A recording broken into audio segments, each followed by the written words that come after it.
नमस्कार दोस्तों, एक बार फिर से स्वागत है आपका नरसिंह पब्लिक ब्लॉग के इस चैनल पर। दोस्तों आज हम बात करने वाले हैं संत अच्युतानंद दास जी की भविष्यमालिका में लिखी भविष्यवाणियों के बारे में कि वो कितनी सत्य और कितनी झूठ साबित हो रही हैं। तो दोस्तों भविष्यमालिका की भविष्यवाणी हुई 100% सत्य। दोस्तों वीडियो थोड़ा लंबा जरूर हो सकता है, लेकिन अगर आपको ये जानकारी लेनी है तो कृपया हमारे वीडियो में लास्ट तक बने रहें। दोस्तों जैसा की हमने आपको बताया था अपने पिछले वीडियो में कि 2023 को अंधकारमय और त्रासदी वाला बताया गया है। दोस्तों ये भविष्यवाणी भी हुई है सत्य, क्योंकि पहले मोचा तूफान, फिर बिपरजोई तूफान और 28 मई 2023 दिन रविवार को आया तूफान आधा घंटे की बारिश ने उज्जैन महाकाल लोक में कर दी तबाही। और इसी के साथ बीते कुछ दिनों पहले हिमाचल प्रदेश के पंचवक्र महादेव मंदिर आया भारी बाढ़ के चपेट में, और अब ये गुजरात का शिव मंदिर भी आया बाढ़ की चपेट में। देखिए किस तरह पानी भरा हुआ है और ये मंदिर पूरा शिखर तक डूबा नजर आ रहा है। मंदिर के गर्भगृह से लेकर शिखर तक सब कुछ जलमग्न हो गया और चारों ओर सब कुछ पानी पानी हो गया। पूर्णा नदी की बाढ़ में डूबा हुआ है प्राचीन शिव मंदिर बड़ा ही रौद्र रूप लग रहा है। और ये सब मंजर इसलिए बना क्योंकि गुजरात के दक्षिण गुजरात में पूरी 24 घंटे हुए मूसलाधार बारिश के कारण कावेरी और पूर्णा नदी के उफान पर आ जाने से शहर के काफी हिस्से जलमग्न हो गए हैं। लगातार तेज बारिश से पूर्णा नदी अपने खतरे के निशान को भी पार कर गई है और इसके चलते सूरत मुंबई हाईवे पर भी पानी भर गया है। और दोस्तों पूर्णा नदी के साथ कावेरी नदी का भी जलस्तर काफी तेजी से बढ़ रहा है। और दोस्तों इन दिनों हिमाचल प्रदेश में भी भारी बारिश और बाढ़ से जल प्रलय जैसा मंजर दिखाई दे रहा है। और दोस्तों इस परेशानी से 9 राज्य रेड अलर्ट में आ जाएंगे। सरकार भी इन्हें रेड अलर्ट दे देगी, अभी नहीं दिया है तो अब दे देगी। तो दोस्तों भारत के 9 राज्यों को बड़ा खतरा सामने आ रहा है। सावधान हो जाएं ये 9 राज्य, क्योंकि आने वाले समय में दोस्तों बहुत बड़ा चक्रवाती तूफान हम लोगों के सामने आने वाला है। और दोस्तों जानकारी के मुताबिक वैज्ञानिकों ने ये बताया है कि हमारे पृथ्वी पर 4 प्रकार के तत्व एक्टिव हैं। नंबर 1 पृथ्वी के ऊपर सूखा पड़ेगा, नंबर 2 कहीं ज्यादा भयंकर बारिश होगी, नंबर 3 कई जगह पर बाढ़ और तूफान दोनों एक साथ आ सकते हैं, और नंबर 4 कई जगह समस्या अकाल ग्रस्त की हो जाएगी। इतना हो जाएगा कि लोगों को खाना भी नसीब ना हो। ऐसा बताया गया है कि बंगाल की खाड़ी के अंदर एक बहुत बड़ा चक्रवात जन्म ले रहा है, और जैसे ही उस चक्रवात ने जन्म ले लिया तो तुरंत ही ये सब होना हो सकता है। और ये सिस्टम आंकड़ों के अनुसार बताया गया है कि ये सिस्टम 20 से 30 दिनों के बीच ये जन्म ले लेगा और फिर ये चक्रवात मचा देगा तबाही। इसमें यमुना नदी और नर्मदा नदी अपने जलस्तर को बढ़ा सकती है। तो आइए जानते हैं कि वो कौन से 9 राज्य हैं। मध्य प्रदेश, राजस्थान, गुजरात, महाराष्ट्र, आंध्र प्रदेश, छत्तीसगढ़, बिहार के कुछ क्षेत्र, उत्तराखंड और हिमाचल। दोस्तों इन राज्यों के अंदर भयंकर बारिश हो सकती है और कुछ दोबारा से भूकंप के झटके भी महसूस हो सकते हैं। और जो बंगाल की खाड़ी से उठने वाला तूफान है उसकी हवाओं की रफ्तार लगभग 80 से 100 किलोमीटर प्रति घंटा की रफ्तार से चल सकती है और इससे ज्यादा भी हो सकती है। और दोस्तों अगर इंडिया के बाहरी देशों के बारे में बात की जाए तो इंडिया के बाहरी देशों में पश्चिमी पाकिस्तान, अमेरिका के क्षेत्र, यूके के क्षेत्र यानी यूनाइटेड किंगडम और चाइना के अंदर दोबारा से बाढ़ जैसा मंजर देखने को मिल सकता है। मतलब कई जगह इतनी ज्यादा बारिश देखने को मिल सकती है कि पानी के बेग से गाड़ियां भी बहक सकती हैं और उतरा भी सकती हैं। यानी हम जिसे चक्रवाती बारिश कहते हैं ये उसके संकेत हैं। और दोस्तों ये एक नया अपडेट निकल कर आ रहा है, दिल्ली, उड़ीसा, बंगाल सावधान। दिल्ली के पानी के बाढ़ के संकेत तो आपने न्यूज में सुन ही लिए होंगे और शायद उड़ीसा और बंगाल के बारे में भी आपने जान लिया होगा, लेकिन हम अपनी जुबानी आज बताने वाले हैं आपको अभी की करंट झलक उड़ीसा के बारे में। क्योंकि संत अच्युतानंद दास जी की भविष्यमालिका के लेख के हिसाब से हमने अपने पिछले वीडियो में आपको हीराकुंड बांध के टूटने के बारे में बताया था कि हीराकुंड बांध के टूटने पर उड़ीसा पर कितना संकट आ सकता है। लेकिन दोस्तों अभी हीराकुंड बांध टूटा नहीं है, बल्कि थोड़ा सा खुला हुआ है। दोस्तों उड़ीसा में लगभग 7 घंटे की लगातार बारिश से ही हीराकुंड बांध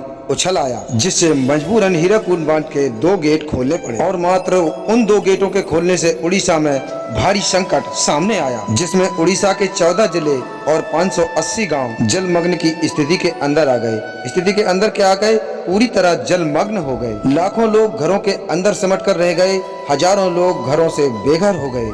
उड़ीसा की अगर एरिया की बात की जाए तो लगभग उड़ीसा का 48% हिस्सा आज जलमग्न की स्थिति में है। ये करिश्मा देखिए आप केवल और केवल 6 से 7 घंटे की बारिश में ये हाल है उड़ीसा का। इतना भयंकर जल भराव और इतनी भयंकर तबाही जिसकी कल्पना उड़ीसा वालों ने कभी भी नहीं की थी। इस बारे में संत अच्युतानंद दास जी ने पहले से ही चेतावनी दे रखी थी अपनी भविष्यमालिका में, लेकिन चेतावनी देने से कुछ ठीक नहीं होता। चेतावनी देना या भविष्यवाणी करना तो केवल संकेत मात्र है। कुछ घटित होना या न होना, बारिश होना या न होना, ये सब ऊपर वाले के हाथ में है। ये सारी बातें हम लोगों के सामने तो जब आती हैं जब ऊपर वाला अपनी लीला रच चुका होता है। प्रभु श्री जगन्नाथ की लीला रची गई, जो रथ यात्रा के दौरान मंदिरों से मिल रहे संकेतों को जो लोग नजरअंदाज कर रहे थे, उन लोगों के मुंह पर भगवान ने ये तमाचा मारा है। उन लोगों को सुधरने के लिए एक और मौका दिया है और अभी उनके हिसाब से ये हल्का सा प्रहार किया है। क्योंकि दोस्तों एक बात तो जान लो कि जब प्रभु की लीला शुरू होती है तो फिर ये नहीं देखा जाता कि यहाँ पे कम होएगा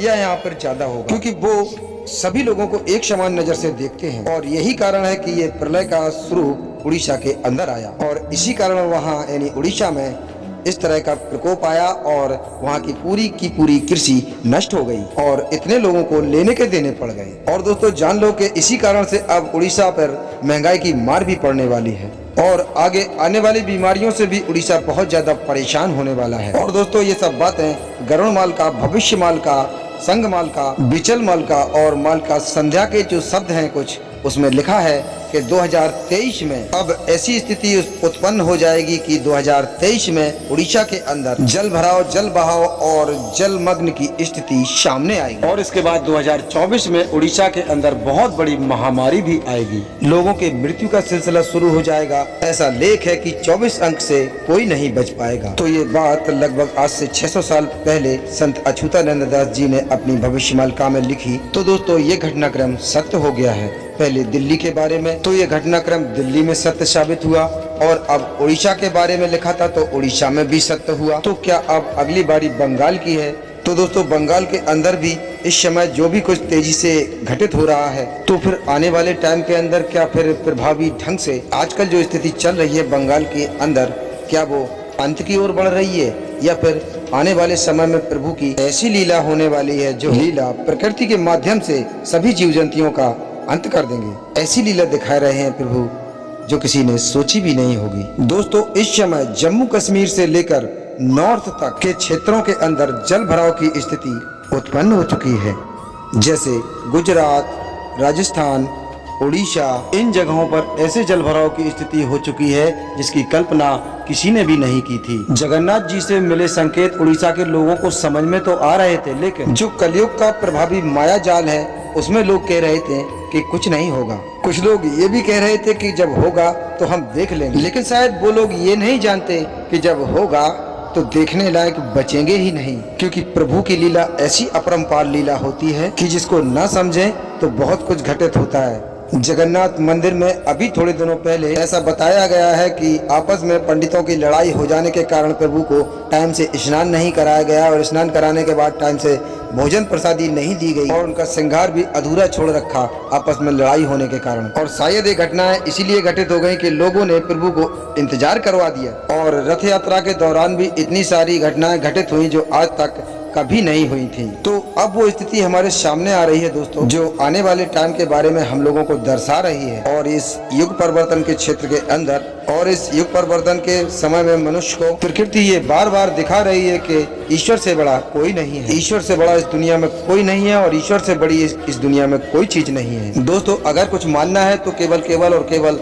प्रभु को मानो और उनकी भक्ति करो। और जो मनुष्य अपने आप को सर्वशक्तिमान समझता है और सोचता है कि टेक्नोलॉजी बहुत ही ज्यादा अच्छी हो गई है और बहुत ही ज्यादा मजबूत हो गई है, तो उन लोगों को एक जानकारी दे दे कि प्रकृति के प्रकोप के आगे सारी टेक्नोलॉजी फेल हो जाती है।